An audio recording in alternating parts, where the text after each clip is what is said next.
Bonjour, merci d'avoir accepté notre invitation. Bonjour. Est-ce que tu peux te présenter et présenter l'Académie de la Force? Oui, bien sûr. Donc, je m'appelle Philippe Bondy. Donc, je suis éducateur sportif au sein de la Société d'escrime de Metz. Donc, moniteur d'escrime et instructeur sabre laser.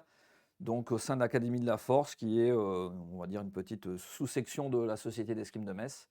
Voilà. Donc, j'y suis depuis 2017. Et donc l'Académie de la Force, c'est un club de sabre laser. Oui, tout à fait. On a ouvert cette section en 2017. On a été les deuxièmes dans le Grand Est à ouvrir cette section. Qui était donc rattaché à la Fédération française d'escrime, mais dont la fédération n'avait pas encore, on va dire, complètement développé l'aspect sabre laser. Elle a, en 2017, en fait, créé un groupe d'études pour voir comment on pouvait, au niveau de la Fédération française d'escrime, développer l'activité sabre laser. Et en 2018, la fédération a reconnu officiellement le sabre laser comme une quatrième arme de l'escrime, en fait. Ok. Donc on avait un petit peu d'avance dans le Grand Est et à Metz. On avait un petit peu devancé ça. Et depuis, en fait, on a développé donc cette section qui a permis de doubler les effectifs en 4 ans, puisqu'on est passé de 2017, on était à peu près une vingtaine d'inscrits à la section sabre laser. Et actuellement, on est un petit peu plus de 50. Voilà, Ouais. avec 2 instructeurs, 3 animateurs, 6 arbitres formés. Donc on a fait une belle progression. Ouais.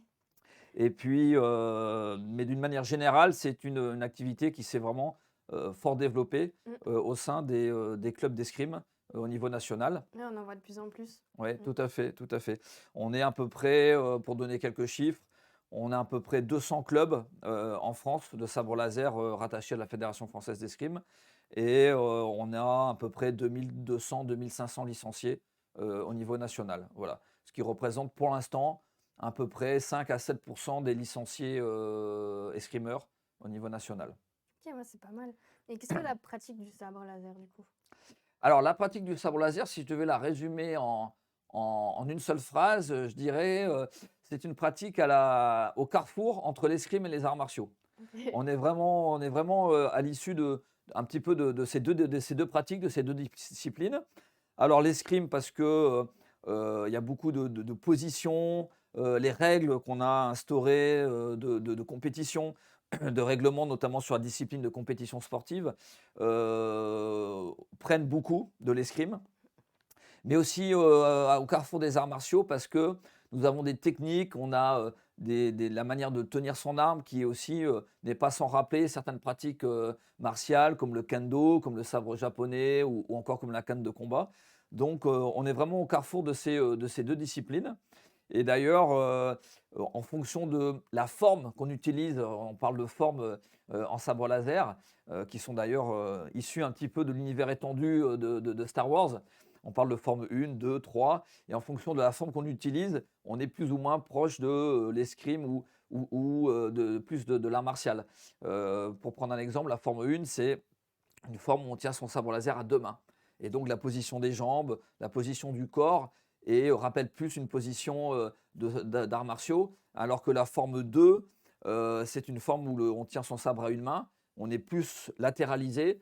Donc pour les adeptes de Star Wars, c'est un petit peu la forme du compte de coups quand il se bat en duel dans l'épisode 2 contre Obi-Wan. Et c'est là une forme qui est beaucoup plus axée sur l'escrime, là, du coup. Voilà. Donc on est vraiment un mix entre les deux. Et donc la pratique du sabre laser, elle se tourne autour de trois grands piliers, trois grandes rubriques. Il y a le combat sportif. Donc là, on est vraiment sur un sport de combat, c'est-à-dire, comme à l'escrime, c'était un sport d'opposition, où le but, c'est de toucher son adversaire. Donc, de toucher son adversaire en marquant des points. Voilà, en fonction de là où on touche au niveau du corps, on marque des points. Et là encore, on essaye de garder un petit peu un esprit de l'univers George Lucas, puisque on a considéré que les parties vitales du corps, s'il était touché par un sabre laser, valent plus de points. Donc la tête et le Ok. tronc, ça vaut 5 points, parce qu'effectivement, dans les films, si on coupe la tête, en général, les gens sont morts. Les bras et les jambes, ça vaut 3 points. Et la main, qui est, on va dire, un attribut qui est souvent perdu ou coupé dans les Star Oui, Wars, oui, c'est vrai. ne vaut qu'un point.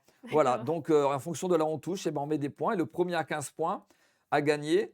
Ou alors celui qui a le maximum de points au bout de 3 minutes, puisque c'est la durée réglementaire d'un match de sabre laser. Et donc, du Donc coup, c'est plus dur à toucher la tête et le tronc ou ça peut être plus dur, ça peut être effectivement plus dur, parce qu'effectivement, on a des parades qui sont peut-être plus rapides à prendre. La main, par exemple, étant souvent un peu en avant quand on tient et qu'on est en garde avec son sabre. Donc c'est la première chose qu'on peut aller toucher, donc elle peut être naturellement plus facile effectivement à OK. toucher et de la même manière plus difficile à défendre. Donc Oui. voilà, donc effectivement c'est pour ça elles valent qu'un point et que les autres surfaces sont un petit peu plus cotées, on va dire. Voilà, donc il y a cette partie combat sportif et la partie combat chorégraphié. On est vraiment dans une discipline là artistique, de spectacle.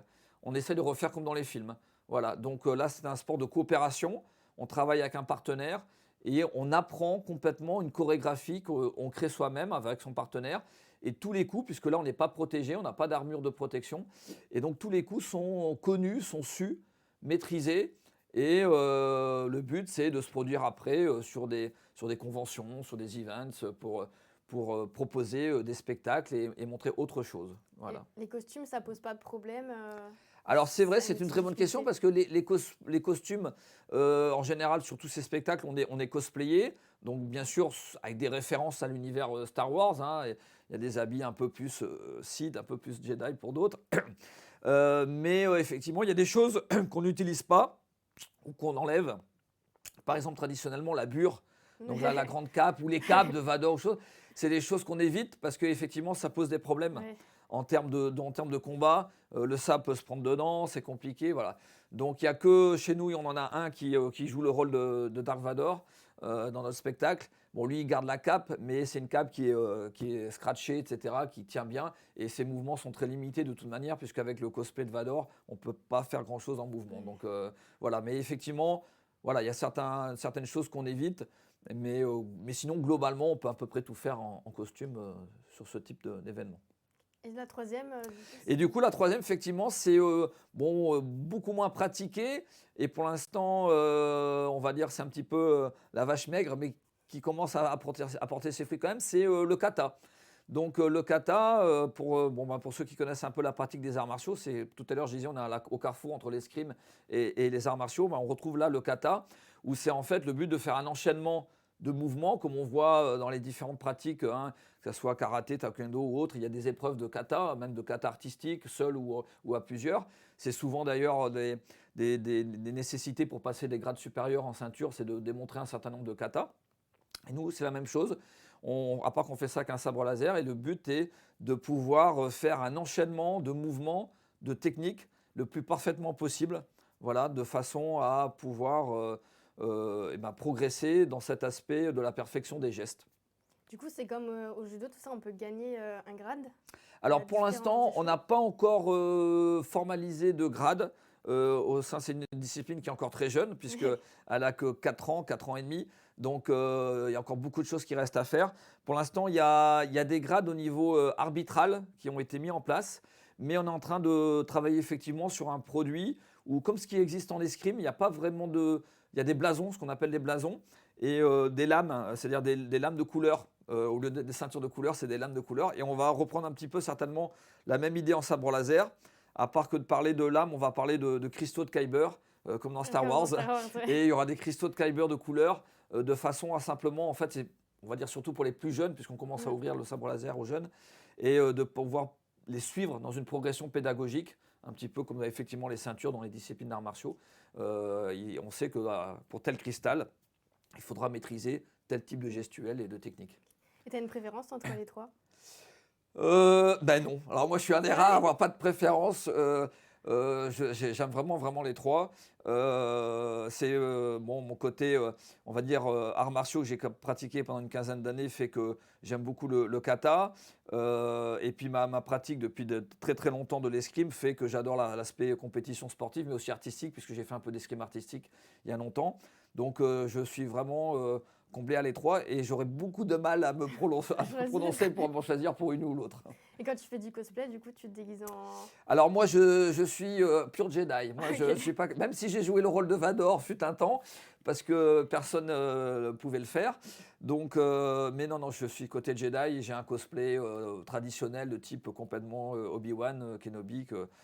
Alors moi, je ne suis pas du tout un cosplayer affirmé parce que je suis très nul en couture et en production de choses. Donc moi, j'ai passé par une couturière qui m'a fait sur mesure un beau cosplay, mais on en a chez nous qui font tout eux-mêmes et voilà, qui aiment ça. Et oui, oui. Donc, C'est vrai, tu as tout un art même avec le costume. oui, du coup. complètement. Oui, oui, il faut trouver l'harmonie. Et puis il y en a qui sont vraiment doués pour de leurs mains et du bricolage.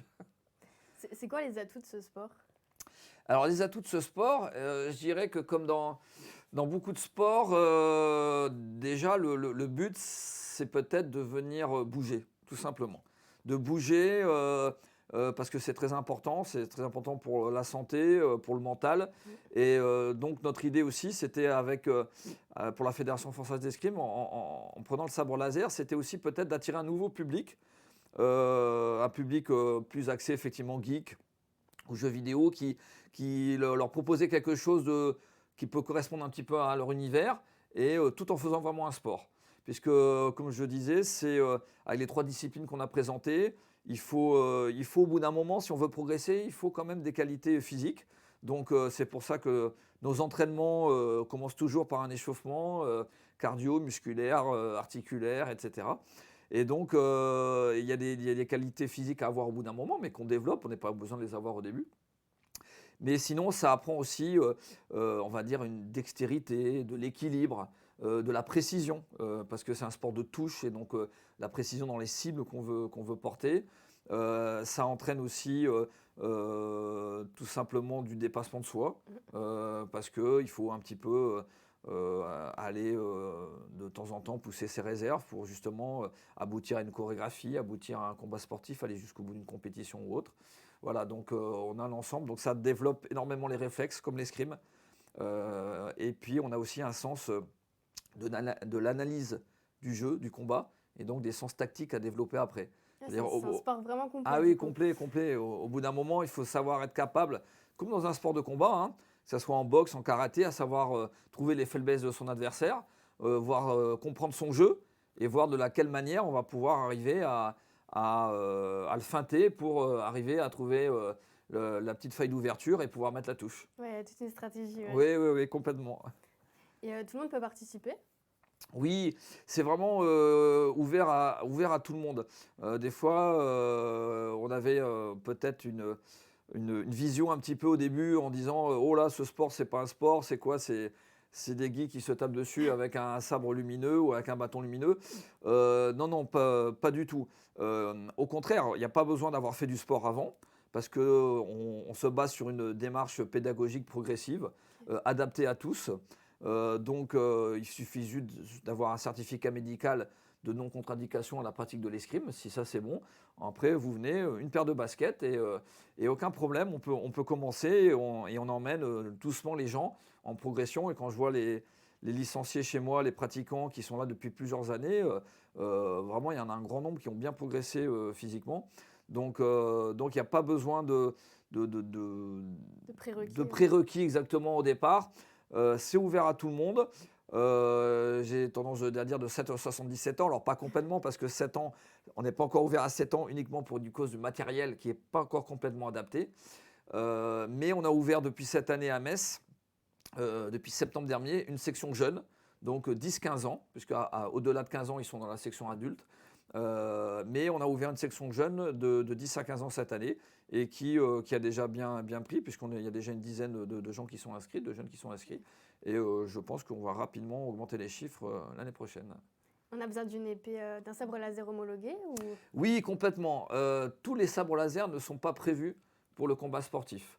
ou pour le combat chorégraphié. On a en fait des sabres qui se vendent sur Internet, hein. Il y a plein de possibilités d'en trouver, y compris sur des sites chinois ou autres, ou pas aussi. Enfin, tout le monde en vend, mais tous ne sont pas homologués. Alors, on va distinguer. Il y a les sabres un petit peu faits pour le cosplay, la déambulation, la collection, les choses comme ça, qui sont souvent des répliques exactes des sabres qu'on voit dans les films, qui sont très beaux, super bien faits, mais dont la structure n'est pas faite pour faire du combat. Parce que la lame n'est pas en polycarbonate, résistant, ouais. elle n'est pas assez résistante, parce qu'il y a des excroissances des fois sur le manche qui ne permettent pas de combattre en sécurité. Donc nous, au niveau des sabres, chez nous, on a les sabres, on va dire, de base, qui sont comme ceci, voilà, qui sont en fait un manche en aluminium, à l'intérieur duquel il y a une LED, un interrupteur ici, et ensuite une lame en polycarbonate. Donc le polycarbonate, c'est la même matière que les boucliers de CRS. Donc c'est très très résistant. Voilà, donc, Ça tient le coup aussi. ça tient le coup. Et c'est composé, voilà, c'est une batterie à l'intérieur. Et c'est assez simple en termes de structure. Mais ils sont faits pour durer. Voilà, nous, on s'approvisionne auprès de revendeurs français. Et on a un très bon rapport qualité-prix. On sait que ça tient, on sait qu'il y a un bon service après-vente. Voilà. Il faut compter, on va dire, entre ce modèle-là de base qui ne fait pas de son, rien du tout.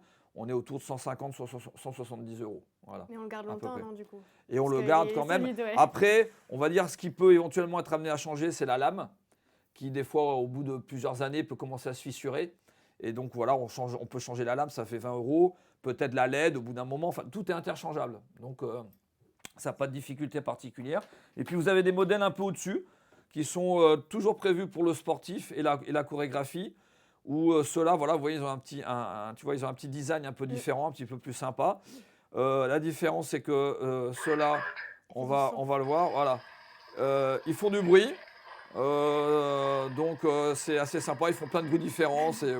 Depuis le tir de blaster jusqu'au mouvement de sabre.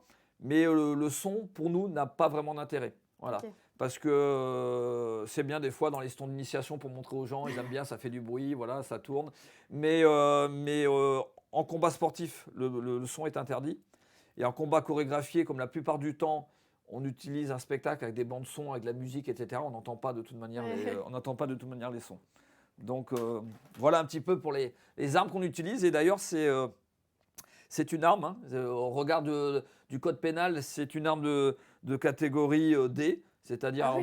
au même titre pardon, que les matraques, les objets contendants. Voilà, donc on ne peut pas se balader avec comme ça en ville normalement. Ça doit être rangé dans une housse non accessible directement. Voilà, donc c'est réglementé. La couleur, ça a une signification? Non, alors ça n'a pas de signification. Chacun est libre de prendre le type de couleur de LED qu'il veut. Donc on a de tout, hein, du rouge, du bleu, du vert, du violet, l'orange.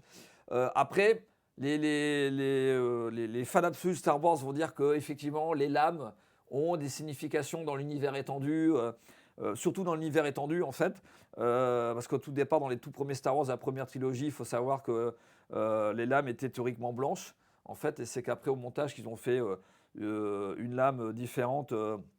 Pour Vador, rouge, etc. Et après, en fait, au fur et à mesure des épisodes, ça a pris des significations, effectivement, où les rouges, c'est plutôt les méchants, quoi, Ouais, c'est les des méchants, Sith. ouais. Et puis les Jedi sont plutôt bleu, vert, avec voilà, des significations. On dit que les bleus, c'est plutôt la couleur des chevaliers, le vert, c'est plutôt la couleur des Jedi diplomates, les oranges, c'est les gardiens du temple. Enfin voilà, il y a des significations dans l'univers étendu. Mais pour nous, en termes de l'académie, non, Ok. ça n'a pas de lien.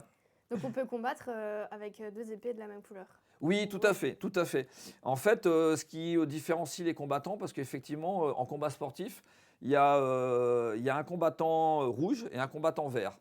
Ok. Alors, le combattant rouge, c'est toujours celui qui est placé à gauche de l'arbitre, et le combattant vert, c'est celui qui est placé à droite de l'arbitre.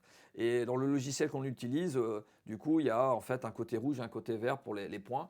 Et voilà. Et on leur met en fait un brassard ou un foulard couleur rouge ou vert en fonction de l'ordre dans lequel ils sont appelés et de la position qui se place sur l'arène. Ok. Mais la couleur de la lame n'a pas Ouais, d'effet. ça Donc du va. coup, des fois, ça peut être un peu compliqué parce qu'on peut avoir le combattant rouge qui a une lame verte et le combattant vert qui a une lame rouge. Donc pour l'arbitre, c'est un petit peu... voilà. Voilà, non, les lames, on peut combattre avec ce qu'on veut. Après, en chorégraphie, c'est vrai qu'on essaye de respecter l'univers. Mm. C'est-à-dire que celui qui joue un rôle de méchant va pas avoir Un vert ou un la bleu, lame ouais. bleue ou verte. Voilà. Et Ouais. de la même façon que le pur Jedi ne va pas avoir une lame rouge. Sinon, on n'est pas très cohérent Ouais. par rapport à l'univers. Et on a d'autres équipements avec? Alors oui, au niveau du combat sportif, comme je disais, comme c'est des lames en polycarbonate, c'est quand même vraiment dur. Même si c'est un sport de touche, c'est-à-dire que le but c'est de maîtriser ses coups. C'est pas toujours forcément facile, des fois avec les mouvements de vitesse, d'inertie, etc. Donc on doit quand même être protégé parce que des coups sur la tête ou sur des petits os comme les gants, les mains, etc., ça peut quand même Ça, c'est faire très vite, mal. Du coup, on a des protections. Par exemple, ici, vous avez donc des gants. Ce qu'on appelle, c'est des gants, ce qu'on appelle d'AMHE. C'est les arts martiaux historiques européens, c'est-à-dire ceux qui font du béour, ceux qui font des combats avec des vraies épées médiévales et autres, et qui donc mettent ça pour se protéger. Donc on a ce type de protection qui permet de avoir vraiment bien une protection coquée Ouais, jusqu'au bout jusqu'au des bout, doigts, là. voilà, jusqu'ici aux phalanges et autres. Donc ça c'est pour les mains. On a une épaulière de hockey ici, qui permet de protéger notamment ici au niveau des clavicules. Une protection qui dépasse un petit peu là, voilà, puis protéger un petit peu le tronc. Et puis, bien évidemment, le masque d'escrime, en fait, qui est le masque traditionnel d'escrime, qui permet de protéger quand même tout ce qui est tête. Et là, je n'ai pas ramené, mais il y a aussi un couvre-casque qu'on met par derrière, qui est obligatoire depuis cette année, parce qu'on s'est rendu compte que comme on combat dans une arène circulaire, On peut se prendre des les coups gens derrière, tournent ouais. et donc des fois on peut être amené à se prendre un coup par derrière et que du coup il n'y avait pas de protection ici derrière au niveau occipital et donc on a rajouté une protection par rapport à ça. Donc des fois ça commence à faire des armures un peu impressionnantes pour certains puisque se rajoutent à ça des protèges au niveau des articulations, donc comme les rollers, tibia, Les genoux. genoux et puis également des protèges tibia au niveau voilà, des tibias. Donc ça commence à faire pas mal. Ça pèse, ouais. Et donc, c'est pas connecté, c'est les arbitres qui doivent eux-mêmes juger au niveau des touches. Oui, tout à fait, c'est exactement ça. Pour l'instant, il n'y a pas de matériel connecté qui existe au niveau du matériel de protection ou des lames, à la différence de l'escrime, hein, puisque l'escrime maintenant, bon, ça fait très longtemps que c'est électrifié, donc ça permet quand on touche d'allumer directement la lampe et savoir si on a touché. Et qui plus est, avant, on était encore dans les compétitions avec des câbles électriques derrière pour être reliés justement à l'électricité. Et maintenant, ça passe en Wi-Fi carrément, donc les gens n'ont plus de... Mais nous, on n'a pas encore ça en sabre laser, donc on est encore à la vieille manière d'arbitrer l'escrime d'il y a 50 ans, c'est-à-dire qu'on a effectivement un arbitre avec des assesseurs qui sont là pour l'aider et pour voir où sont portées les touches et voir si les règles sont respectées, puisque c'est une arme de convention, donc voir si tout ça c'est respecté. Donc l'arbitre a beaucoup de choses à voir, effectivement. Alors je sais que j'ai fait des recherches sur Internet, il existe des armures de combat complètement connectées qui sont prévues, qui ont été développées, je crois, par des Australiens, et qui permettent, dès lors qu'on est touché, de voir l'endroit où ça marque et de même enregistrer le nombre de joules à laquelle on était touché, et qui sert pour des pratiquants de n'importe quel sport, c'est-à-dire que ce soit avec des armes, avec du pied-point, avec du MMA, etc. Mais vu le prix des armures qui sont Ça doit plutôt coûter plus à cher, 5 ouais. chiffres, Ouais. c'est pas quelque chose qui est envisageable pour le moment au niveau de la fédération. Et si on veut venir essayer, c'est quoi les créneaux Alors nous, au niveau de l'Académie de la Force, donc à Metz, on a pour l'instant 2 créneaux. Le mercredi soir de 19h à 21h Ok. et le samedi matin de 10h à midi. Voilà, c'est les 2 créneaux pour l'instant qui sont ouverts au niveau adulte, donc Adulte. plus de 15 ans. Mm. Les jeunes de 10 à 15 ans, c'est le samedi après-midi de 13h30 à 15h. Et puis l'année prochaine, vu le succès qui n'a pas l'air d'en démordre, on risque d'ouvrir peut-être un nouveau créneau, mais pour l'instant il n'est pas encore fixé. Ça sera peut-être le jeudi soir, mais on n'a pas encore fixé les choses. Et on peut faire différents. On fait les trois catégories aux entraînements. Oui, alors pendant la première année, les novices qui commencent forcément font les 3 disciplines. c'est-à-dire alors, essentiellement le sportif et la chorégraphie, un petit peu de kata. Et puis, on va dire, au bout de 6, 7, 8 mois, ceux qui ont une préférence pour telle ou telle discipline, parce qu'il y en a qui continuent les deux ou les trois pendant plusieurs années, parce qu'ils aiment tout. Mais certains sont des fois plus attirés, ont une appétence plus forte pour telle ou telle discipline. Ils vont commencer un petit peu alors, à travailler plus spécifiquement cette discipline au bout de 7-8 mois. Et puis la deuxième année, il y aura toujours une partie un peu tronc commun, on fait des révisions, mais ensuite ils pourront complètement se spécialiser dans une des disciplines s'ils le souhaitent. Et les combats et les entraînements, ils sont mixtes? Oui, Oui. alors c'est un des rares sports où on est complètement mixte, y compris en championnat, en compétition. Ok. C'est homme comme femme et on y attache une grande importance justement. On veut que ça reste comme ça. Donc c'est effectivement mixte. En combat chorégraphié, je dirais que ça va de soi parce que de toute manière, on est dans l'univers, c'est quelque chose, on est en coopération et on montre quelque chose avec un partenaire. Donc il n'y a aucune difficulté là-dessus. Et par contre, pour le combat sportif, c'est vrai qu'il y a peu de sports où s'affrontent hommes et femmes dans la même catégorie, même Oui. discipline. Et donc chez nous, c'est le cas. Donc on en est très fiers. Les femmes qui sont chez nous en sont très fières aussi. Et donc c'est quelque chose sur laquelle elles sont justement attachées à conserver. Même si c'est peut-être un peu plus dur au début, parce qu'il peut des fois avoir un peu plus d'appréhension par rapport à des fois la taille de certains adversaires qui sont en face. Mais comme c'est un sport qui ne nécessite pas de puissance, c'est un sport qui nécessite de la rapidité, de la bonne maîtrise technique, de l'équilibre. Donc il n'y a pas de raison. Femmes et hommes sont la même chose Ouais, c'est sur ce point égaux. de vue-là. Ouais, Mm. tout à fait.